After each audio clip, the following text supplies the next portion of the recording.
Clearly, first of all, our condolences and support to anybody impacted by the hurricanes are in Mexico, the earthquake in Mexico.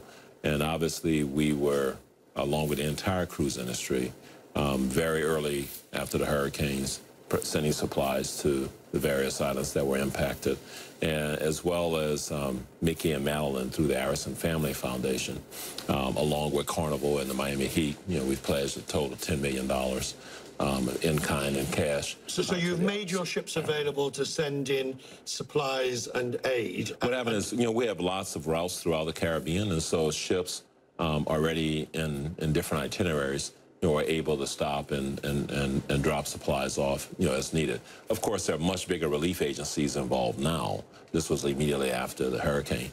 But there are many agencies involved now and several governments. You know, for example, in St. Martin, the Danish government, you know, has sent, you know, significant containers there, and the same thing in the British Virgin Islands and Tortola for the British government and so on. So you have major governments and major relief organizations involved now, and we'll do what we can and as needed. So it's not a case of sort of it's done and let's move on. You'll be there, and I think that's crucial to understand about post. Never mind the immediate crisis. Right. You're right. Governments are coming in. What role can you play in the future reconstruction of these islands that have seen their tourism industry destroyed almost? Yeah, well, first of all, as you know, the Caribbean is a big place, and so there are over 40 ports that you can go to today that were totally unaffected.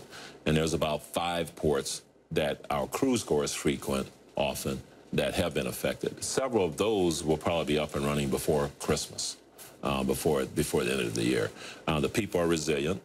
We go in and take care of the ports where we are, and we provide technical service. I went to St. Martin's a few days after the hurricane. I brought with me some engineers and architects who had built the piers there, and they inspected the piers and looked at them to help out with that. We also brought, you know, some things with us, you know, for the locals.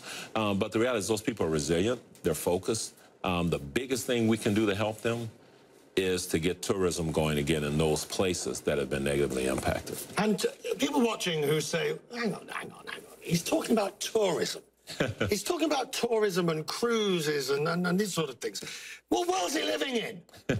They've just been through 2 hurricanes at category 4 or 5, and the islands have been destroyed. What's your answer to them? My answer to them is 2 things. First of all, most of the islands were unaffected. So we have 20 ships in the Caribbean right now taking people to fun and sun and great excursions. And those ships are full and people are having a great time. The islands that were affected, obviously we're there to help and support. And what they need, of course, in the end, is the economic benefit of people having jobs and whatnot to be able to, you know, help rebuild their homes and so forth, and that's the role we can play. We're also doing direct relief. Right. We're doing it ourselves. We're doing it through other organizations. Your main goal here, of course, is to get economic growth going again, to help them in that. Yeah, their goal is that. You know, that our goal is to fit in with the locals, and the locals' goals, of course, are to get tourism going, because that's in several of those islands' cases their primary source of economic vitality.